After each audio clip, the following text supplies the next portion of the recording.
Well, welcome to 700 Club Israel. This week, the world marked International Holocaust Remembrance Day.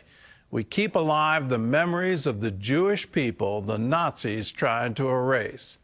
A young girl named Helga was one of them. At 8 years old, she started keeping a diary when her father told her to draw what you see. Here's her story in her own words.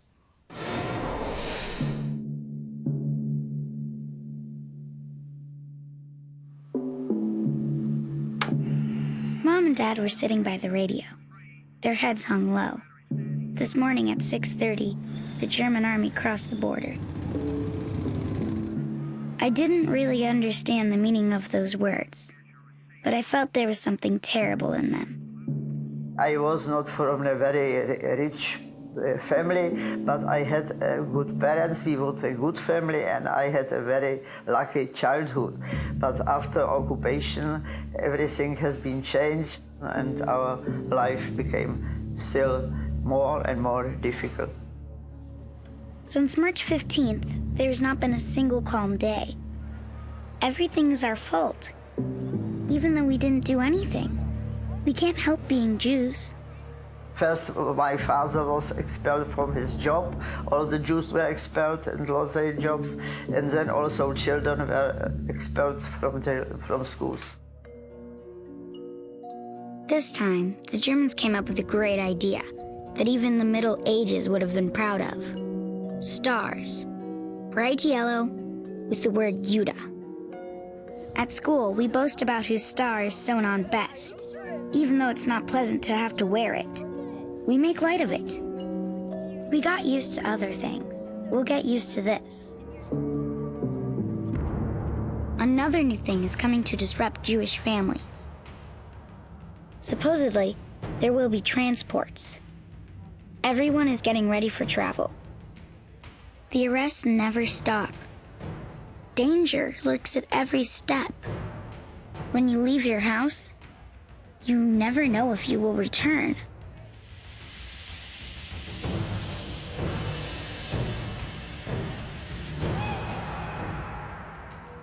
Tomorrow, we say goodbye to our home, our relatives, and everything that was dear and close to us.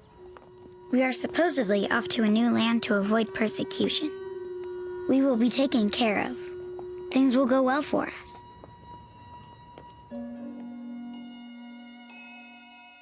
I'll never find my way around here. But so what? We won't be here for long. There are 21 of us in quite a small room. If you haven't seen it with your own eyes, you would never believe it.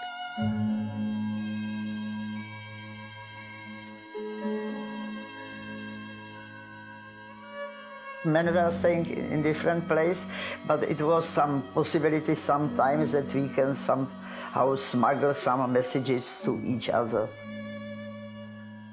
I was fond of drawing, and it was December, and it was a time where children in a normal life built a snowman, but it was also a memory of the past life. It was such a normal, childish drawing. I found this drawing very important because it was my first drawing in Terezin. And when I smuggled it to my father, he answered me, "Draw what you see." After the response by my father, I started to describe the everyday life in Terezin. During the time, I created about 100 of these drawings. Because I spent in Terezin almost 3 years, and they are very important today because it was forbidden to make pictures, to make film. And maybe that's why my drawings are today so important, because there doesn't exist any other picture material. What kind of Mother's Day is it when I don't even have a flower for my mom? I know. I'll make one out of paper. It's not much, but after all, Mom knows there's not a lot of choice. Anyway, next year I'll make it up to her. By that time, we'll surely be home.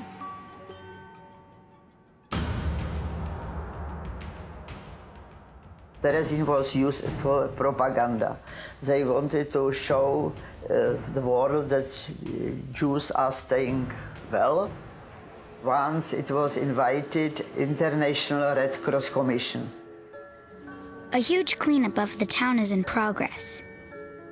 It's funny, but it looks like they're trying to change Terezin into a spa town. Freshly sown grass is coming up in the town square. The middle is decorated with a huge bed of roses. There's a pool, a merry-go-round, and seesaws. Everything was arranged like a stage set. At the time we very much hoped when International Red Cross would come and they would see the situation, it would be help for us and something would be changed to better. But inspection came and they watched and looked only on that places which were shown them, and the inspection itself lasts only a half day, and in the evening they described a certificate, they found everything okay. So it was a great propaganda and they believed it. They created a film, and it is the only film which existed, but it is a live propaganda film created by Germans. From this film, they asked the prisoners come to in front of a camera, and they had to say, "I am well in Terezin, I don't miss anything."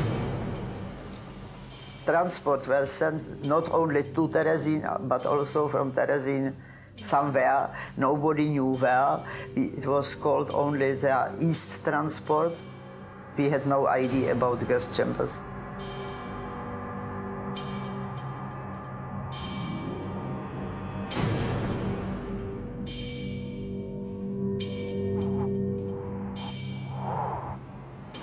This first 4 transports in 44 were men only, and with the second one, my father was sent away.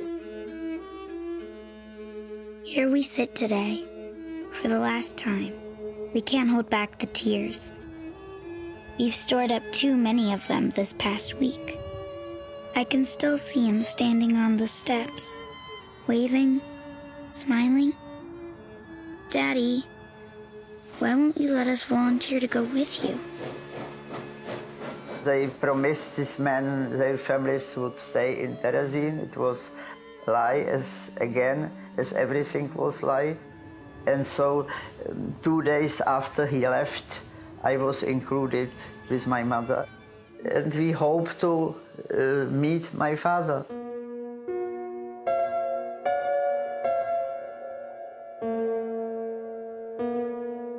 We had no idea that something like that existed. We didn't know very well. It was a step in hell. If hell exists, it perhaps looks like Auschwitz.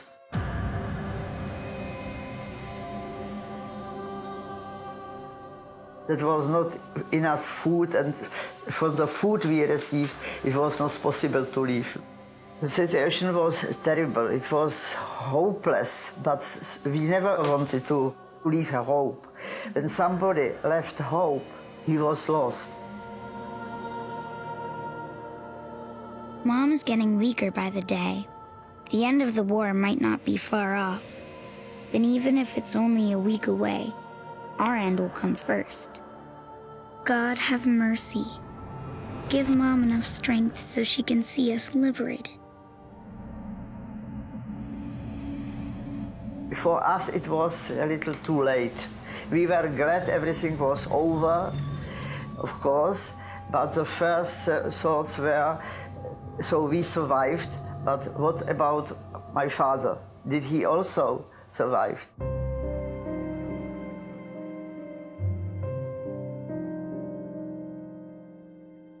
We left the camps, but we carried the camps still inside. The people who brought us to Prague, they told us, you are free and go home. But it was no hope. We were not expected. Nobody expected our coming back.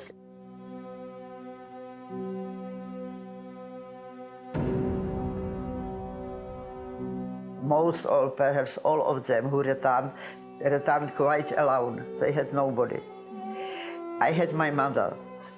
I never gave a thought about we could be separated. So when I married, she stayed with me and lived with my family till her death, and she died in her age 84, 20 years ago.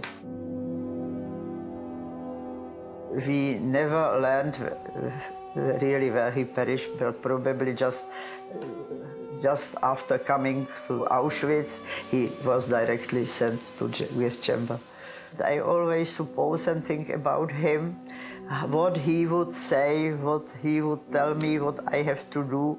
My father was very fond of music, and I married a musician. My son is a professional musician, so is my granddaughter, and so always I think about it, how it will be a pleasure for him. So he's sitting with me there. Read it very carefully and keep it in memory what happened, and do something that it wouldn't happen anymore. That's what we learn, to be tolerant to each other, to understand to each other, not to be selfish, to be healthy, to have family, to have hope and freedom. These were once people, healthy, strong, with their own will and thoughts. Love for life, for good things, for beauty. What's left are phantoms, bodies, skeletons without souls. No one will weep for them. No one will lament their passing, until someday there will be a mention of them in our textbooks. Let us never forget what happened.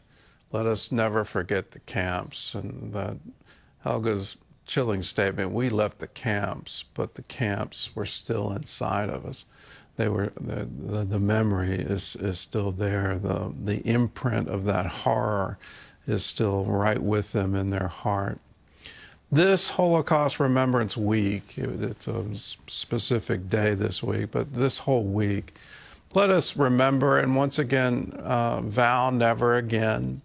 When you see the rise of anti-Semitism, and it's happening all over the world, the amazing thing to me is that somehow or other it's becoming a political litmus test that you have to claim that somehow Israel was involved in genocide in Gaza, which is, talk about turning truth on its head. Who wants genocide? Hamas does. They want to wipe Israel off the map. That's part of their founding documents. Who wants another genocide? Hezbollah. They want to wipe Israel off the map. Who else? Iran, the leadership there, that sponsors both Hezbollah and Hamas and the Houthis. They have it right in their flag. They want death to Israel. Let us never forget it. Let's never forget the lessons of the Holocaust. And let's vow again, never again, not on our watch. You don't get to do this to Israel. You don't get to do this to the Jewish people. Wherever you see anti-Semitism, make sure you stand against it. Make sure you're standing with the Jewish people.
They were herded into camps, crawled through barbed wire, forced to beg for bread, and watched as family members were blown apart by grenades. The stories told by these Holocaust survivors carry a history that must never be forgotten. Thanks to you, their stories will be remembered for generations to come. Israel. For more than 75 years, it has been the promised homeland, a place where the Jewish people could finally say, never again. After the unimaginable horrors of the Holocaust, thousands of survivors found refuge here. They shook off Europe's ashes, rebuilt their lives, and helped build a new nation. But time is slipping away. Many of the few remaining Holocaust survivors live in poverty and isolation, their numbers dwindling fast. Corona, COVID, and the war were harsh on us. 10 years ago, our organization used to have 4,000 registered survivors of Nazi ghettos, and there are only a third of that now. In 2008, when we began negotiations with the Israeli government, there were approximately 70 to 80,000 survivors of Nazi ghettos. About 24,000 were from the former Soviet Union. Coming to Israel was only the beginning. In the Promised Land, thousands still battle loneliness, helplessness, and poverty. When they arrived in the 90s, a bottle of cooking oil and a pack of sugar were sometimes too expensive for them. Thanks to the government, they now live a decent life. They don't have to dig through the trash. Everyone has a roof over their head. Everyone has the necessary medical attention and medicine. And thank God they have enough income to live a normal life. The greatest battle these brave survivors now face is simply to be remembered. Their lives are walking history books, yet those pages are fading fast. Every year on International Holocaust Remembrance Day, the remaining survivors gather to share stories of loved ones lost, of horrors endured. Lev is one of the eldest in this group. At 94, he still vividly recalls the day his entire family was wiped out in a ghetto in Belarus.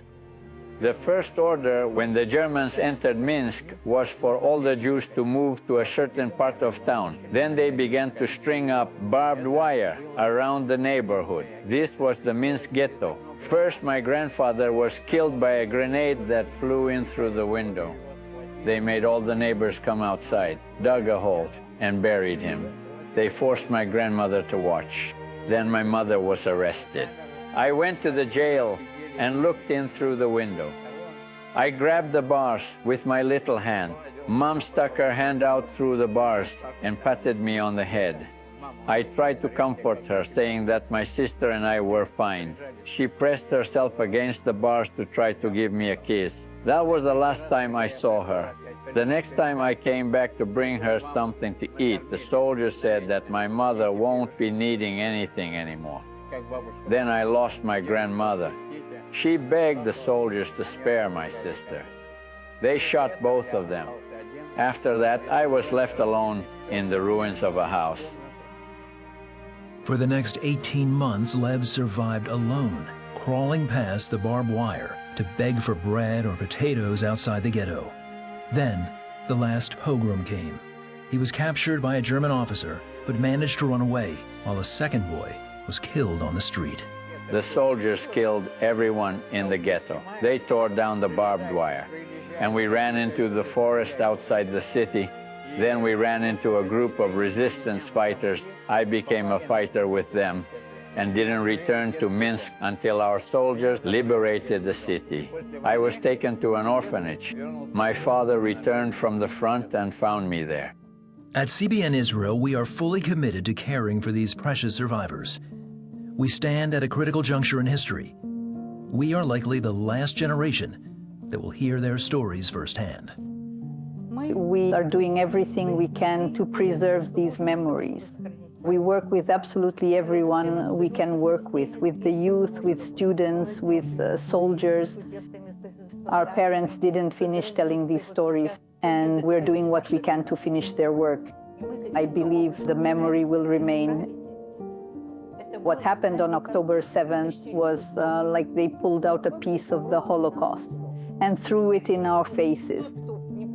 But also for someone who couldn't have imagined the Holocaust happening because it was so long ago, those people got a preview of what it looked like. I don't think good people will let the Holocaust happen again, but they can't let it be forgotten either.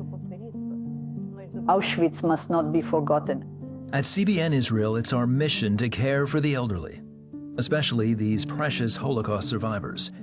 And part of that sacred care is keeping their memories alive. Your generous support allows us to stand with them, delivering nutritious meals, medical care, home visits, and above all, the dignity and love they were once denied. As we spend time with them, we capture their testimonies so their voices carry on forever, ensuring these lives are seen, valued, and never forgotten. Without your help, without the help of friends we work with, we wouldn't be able to help at the level we do. With walkers, wheelchairs, sometimes special medicines, this truly allows us to improve their lives. We are so grateful for your help, and we thank you. And that thank you goes to you if you're a supporter of CBN Israel. The home visits is one of the key portions of this, that so many of them live alone and they lost all of their family in the Holocaust.